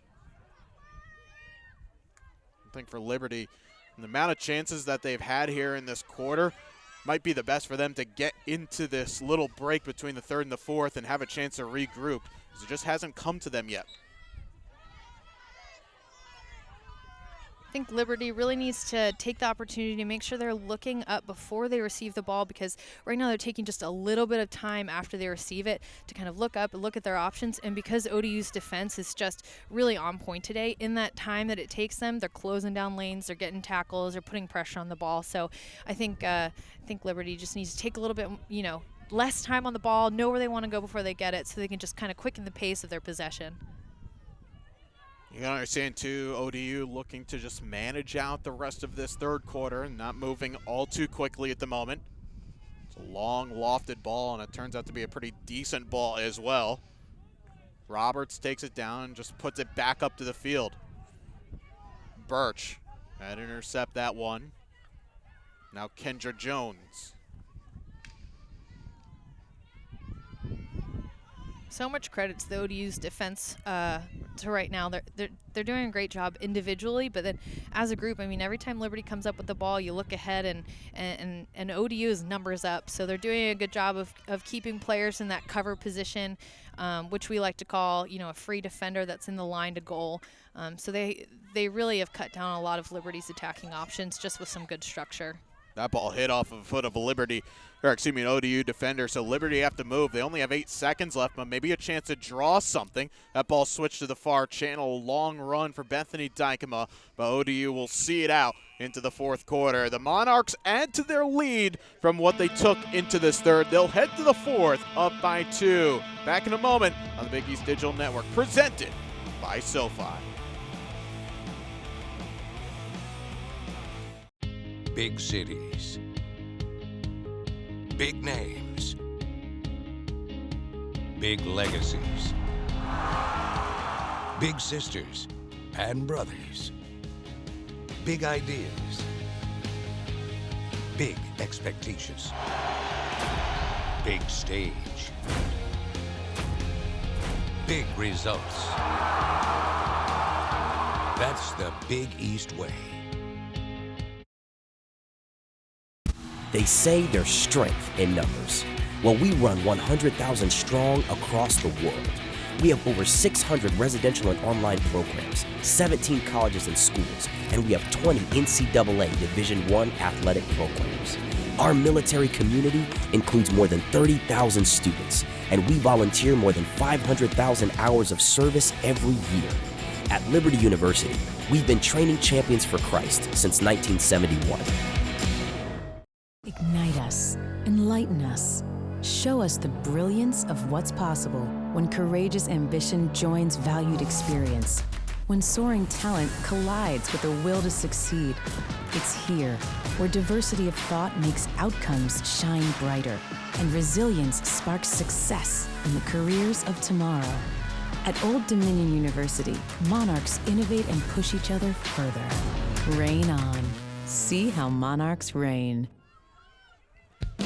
Fourth quarter about to begin here at the Quinnipiac Field Hockey Stadium.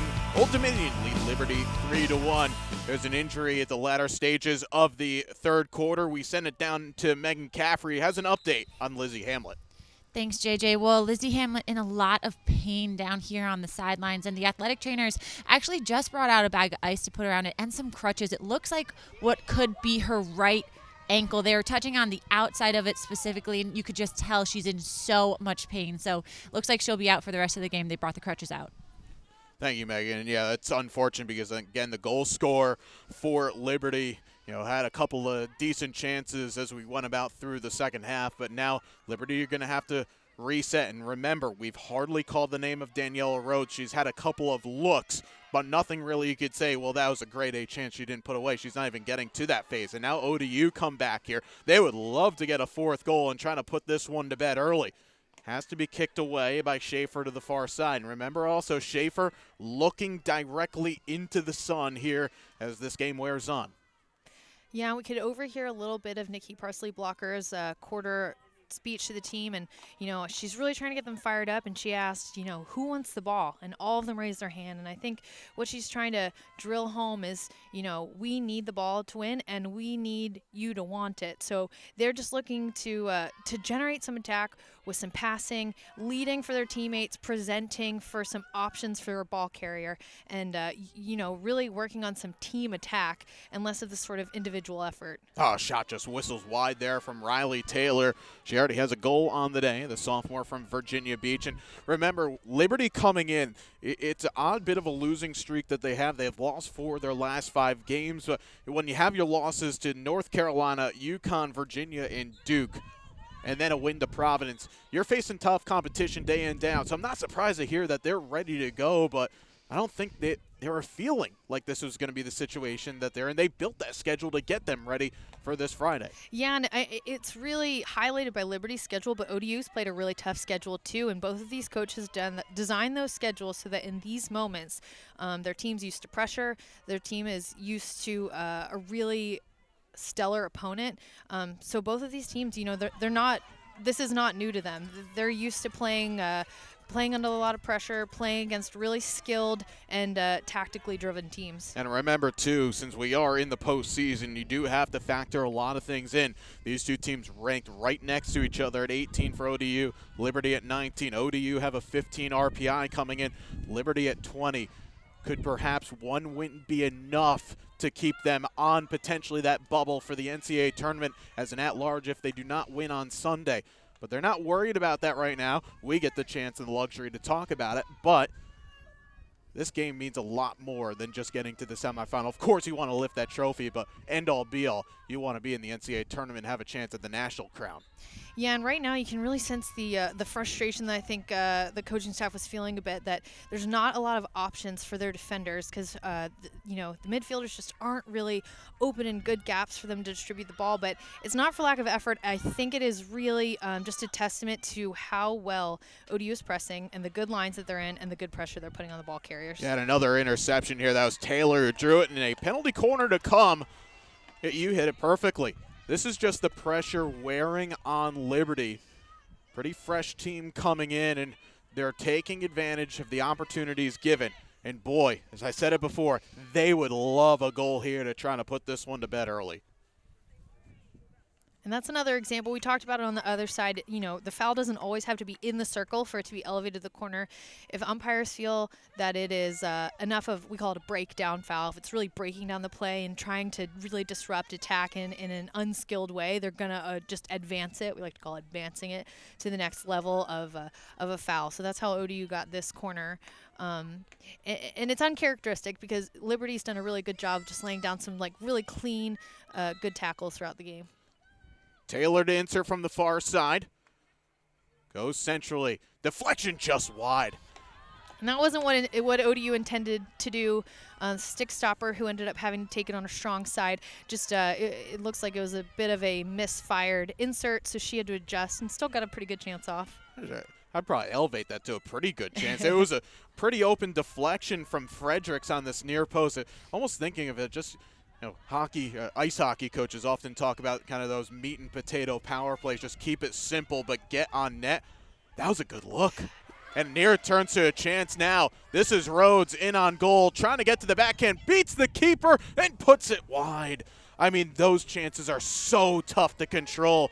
That was the chance Daniela Rhodes has been waiting for all day today. And that's the player whose hands you want that moment in, right? When the turnover happens, she's the one that's going to make something kind of out of nothing. And she does a really good job at that ball. She just was not quite positioned in the right space to get it on the right angle. And I think it's because the ball was just kind of moving really hard away from her. It might have been a good opportunity to just kind of take your strong side and just nice, easy push pass into the goal. But it was a really great attempt. I have to wonder, though, could that have been the last best chance here for Liberty? There's still 10 minutes, but 10 minutes doesn't feel like all too much. Julia DeMeester earns the restart, and Birch will carry forward. We haven't seen too many of these patented winding runs that Andrew Griffiths was talking about in Birch's game. Lofts that into the area and just paddled away by the keeper.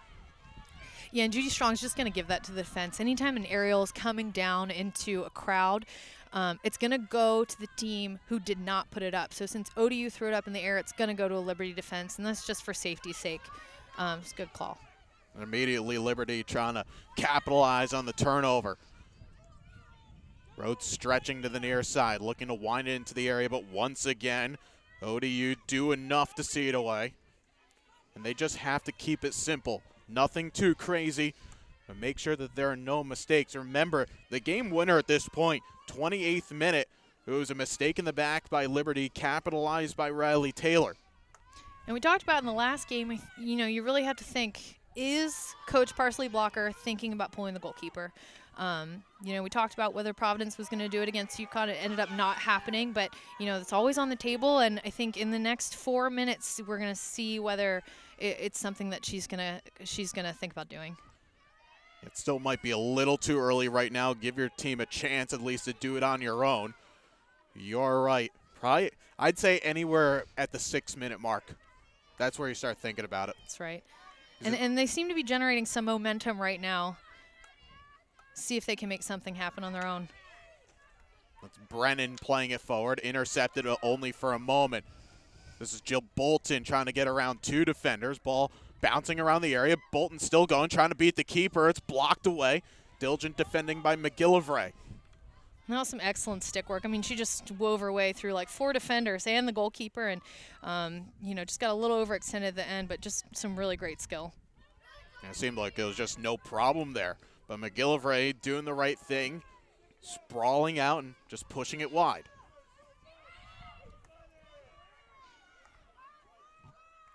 Fartenbaugh now back to the top. Bethany Dykema. We often talk about her sister Ashley having great matches, but I think Bethany's put in actually a pretty good performance today. Very active down that right side. Yeah, and she's really set up to succeed because they have her at this sort of she's a right midfielder, but they have her in the kind of halfback.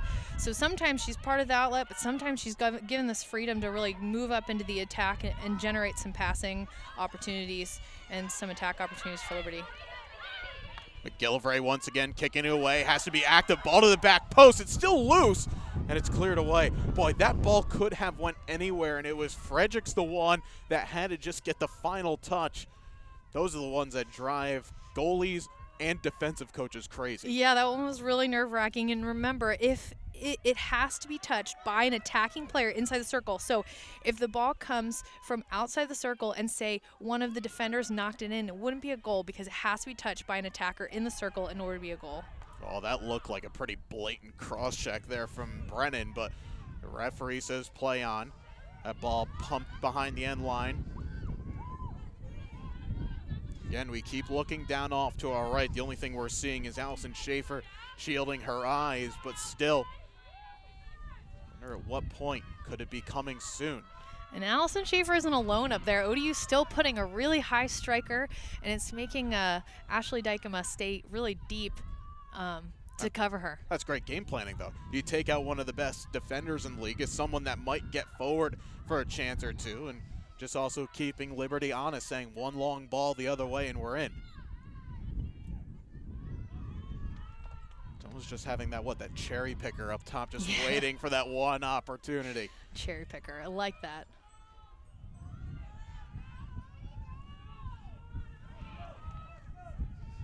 Let's go number 2 for ODU, Riley Taylor. She's the winner of the moment. Ball out of bounds, far side, and Liberty will once again go. We can't think about pulling the goalie at this moment. This is exactly what Old Dominion will want, the ball away from their defensive cage.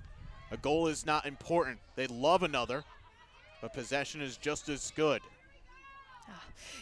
ODU's doing a really great job taking the free hit really, really quick, and they're feeling like they're really getting stopped by the umpires. But we talked about it earlier in the day and a little bit earlier in this game too, that they're going to want it exact so that they know exactly where the 5 yards needs to be and keep everything fair on both sides. Yeah, but for them, you look at the big picture. Clock continues to move. That's true. It's really to ODU's advantage right now. And you can see they're, even though they took those couple free hits really quickly, when they have an opportunity to slow it down, they really they're taking their time on the ball. Yeah, but I just saw Nikki Parsley Blocker go down to the third official. It looks like the goalie is going to be coming out the next possible moment. Not at this moment, however. Is this exactly what the Monarchs want? Possession in the attacking half of the field.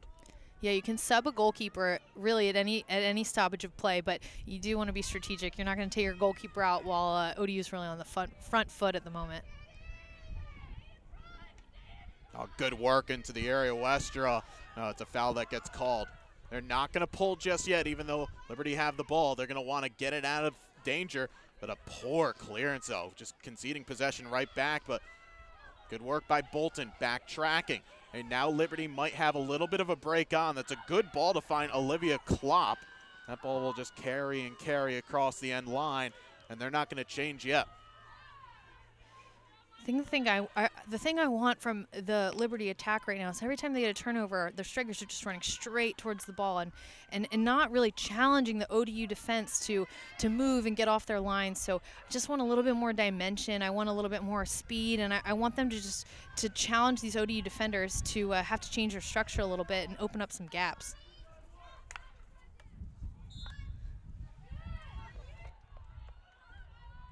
Coming up on 3.5 minutes left to go. Remember, for Old Dominion, it's kind of been a bit of a seesaw campaign since they've joined the Big East. Their first season in 2013, they won the regular season title. But far from emulating the days in the CAA where they're 15-time CAA tournament champions, 16-time regular season champions, but looking to get to the pinnacle of the Big East here. And they only have 3 minutes and 10 seconds left to get there. And just a few national championships sprinkled in there, too. Just a couple. Only getting to the tournament 31 times. You know. So, nothing to hang your hat on.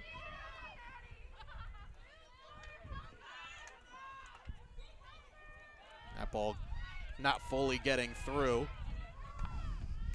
But again, just Liberty wasteful on the restarts. It almost seems like Liberty are playing exactly how old ODU want them. Just to say, hey, we'll sit in deep and we'll keep intercepting these passes. Yeah, you're just feeling Coach Parsley Blocker's words from the quarter break in a play like that, where you look up and it's just 4 ODU defenders right in front of the free hit. So, it's really just, there's not much for Maddie Hostler to do when she looks up, and there's not really anywhere else to go except for around the back. But this late in the game, they have to be direct. They have to get in the circle. They have to create some chances. And there's not a whole lot of time to really do it. ODU will send it long. Taylor is able to control, and again, this will just take more time off the clock with the restart. Happy to allow the rest of her team to carry forward. And the referees seem pretty lenient as well to not stop the clock for game management. Poor, though. However, from Birch, it hit off the foot of Bolton, so it's not going to come back to hurt her team. It says as much as they are kind of like wasting time right now, I don't feel like it's super blatant. They're still moving the ball, starting the free hits on the right amount of time, but they are taking their time. I mean, I have to say this has been almost a master class in seeing this out from Old Dominion. They're not allowing Liberty anything. Their defense has been really excellent today, and it's not taking anything away from their attack. I mean, they've scored 3 goals, but I really think that a lot of it was generated by their defense, and their defense just really shut Liberty down today. Now they're just going to go take it into the corner here. Worked by Birch. Does lose possession, but she does see a good 20 seconds come off the clock. It's just good game management. When you're up and the time's running down, you're going to take it to the least risky spot of the field and hold it there as long as you can. Immediately, Liberty will just counter by playing it the length, trying to set up their press. But even then, if they do get a goal, it might only just be a consolation. The Monarchs only 40 seconds away from getting to the Big East title game. That ball does go out. Good work, though, from Elise DeMars. Long stretch pass ahead. This could be some on here for the Lady Flames. Turning and shooting just wide. And that was certainly the last chance, as Charlotte Fonhold wasn't able to tuck that one inside the cage. It was a great opportunity. She did a great job of just kind of eluding the defender, getting a good shot off, and had a teammate in the right spot. Unlucky that just went right under her stick. At this point right now, Old Dominion will just take this ball into the corner. And with the time ticking away, we have our championship game set. Old Dominion will be taking on UConn come Sunday afternoon. And that, Kirsten, it's 1v2. So you expected seeds-wise, but here we are. Here we are. And, a couple programs that just have a few national championships under their belt. So historically, too, just really, really great teams, programs, good coaching staffs, really talented players. It's going to be really exciting. We'll have a chat with the player of the match coming up in a few moments. You're watching the 2019 Big East Field Hockey Championship presented by G. Ignite us, enlighten us, show us the brilliance of what's possible when courageous ambition joins valued experience, when soaring talent collides with the will to succeed. It's here, where diversity of thought makes outcomes shine brighter, and resilience sparks success in the careers of tomorrow. At Old Dominion University, Monarchs innovate and push each other further. Rain on. See how Monarchs reign.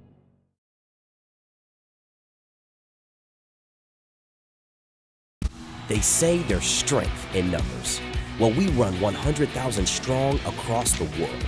We have over 600 residential and online programs, 17 colleges and schools, and we have 20 NCAA Division I athletic programs. Our military community includes more than 30,000 students, and we volunteer more than 500,000 hours of service every year. At Liberty University, we've been training champions for Christ since 1971. Big cities. Big names. Big legacies. Big sisters and brothers. Big ideas. Big expectations. Big stage. Big results. That's the Big East way. Final in the book here of semifinal number 2. Old Dominion moving on to the championship game, a 3-1 victory over Liberty. Our player of the match, Riley Taylor, is standing by now with Megan Caffrey. Thanks, JJ. Riley, your team came out here tonight. A lot of energy, your coach said. How was your team able to get it done? It all came from strength from the backfield to the front. Like, we all really worked together as a team. It was all about working together and working for each other. And so I think the energy coming off the bench and on the field from our captains and everything really pulled it together for us. You're just a sophomore. You got the game winner in today's match. How did you see that play unfold? It was kind of funky. There's 4 players in front of me, and it just kept bouncing over sticks, and I was like, okay, there's another one, and it just went over, and then it came to me, and I was like, okay, here we go, and just put it in. But yeah, it was a great ball from Ashley, and really just got it done. On Sunday, your team's in the championship match. You're facing UConn. What does your team have to prove? Everything. This is our year. We have so many seniors on our team this year, and we're so proud of all of them. And we lost them 6-2 during regular season, so you can tell we're coming out to win, definitely. And finally, Riley, I saw you go over and hug Lizzie Hamlet on the sidelines after that. You said something to her. What was your message to her? Just quick recovery. We've been friends growing up, and she's a great player on and off the field and a great person, and I love her, so just really proud and want her to get back on the field quickly. Congratulations. Good luck on Sunday. Thank you so much. JJ? Good stuff there from Riley and Megan, and that's going to do it here for us. We'll take a look quick at your final stats here of this contest. As Kirsten, as we sign off, it was the corners that were the difference in the first half, and then just the timely finish in the second. That's right. It's going to be a really interesting game. 2 powerhouse field hockey programs taking each other on in the championship game of the Big East. So I'm excited to watch, and you've got 2 coaching staffs that really are, they've got a lot of tactical knowledge, and it'll be interesting to see kind of what they pull out for this big game. Well, thanks for tuning in all day here with us on the Big East Digital Network presented by SoFi as we have our championship set on Sunday at 1 p.m. It will be the number 1 seed UConn, the number 2 seed Old Dominion, who advance over Liberty. For everyone here, broadcasting Megan Caffrey and Kirsten Gebhardt, I'm JJ Duke signing off. 2019 Big East Field Hockey Championship presented by Jeep. We'll see you on Sunday.